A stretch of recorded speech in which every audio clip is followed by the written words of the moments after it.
So today we went on the hill with the objective to find a coal beast for our larder, for us to actually consume ourselves. We were challenged somewhat by the fact there was very little wind. Prevailing wind for us would be the southwest, and today there's very little wind indeed, which makes our job harder because wind helps. It helps us stalk deer, because if we can get downwind of them, that gives them less awareness that we're there. So we were challenged, but we saw a good amount of deer today.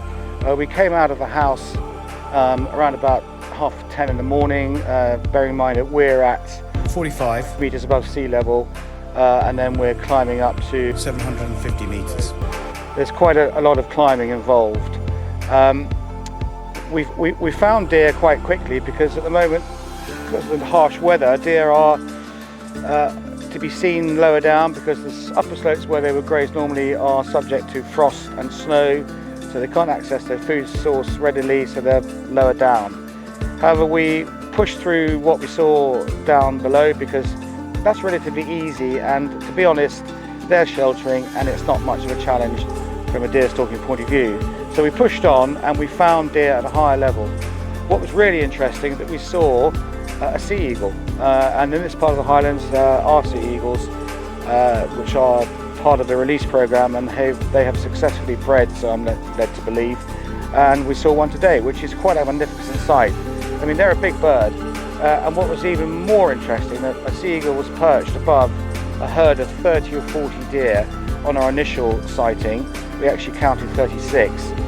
The sea eagle sat there overwatching them, and they were clearly not liking that. The deer had their heads up, very alert, totally unaware we were there. We were a mile away watching them through the binos, and were able to observe this interaction between the two elements of nature. A sea eagle who would be capable of taking a deer calf earlier on in the season, once when they're newly born, and certainly scavenge on a carcass. But he was there and they didn't really like it. But it gave us an opportunity to get the drone up, and we were able to watch the eagle would fly off away to the northeast, and then the drone came in and we watched the deer from the drone, which was quite incredible. The drone flew right over the top of the herd, by which time was spooked, particularly because of the noise of the drone itself and the fact that sea eagle had made them alert anyway. But it was a rare bit of footage on a day on the hill. As I said, we were there ostensibly to find a hind to shoot, but we actually didn't shoot one at the end of the day. We went into some hinds after the sighting the eagle and the large herd.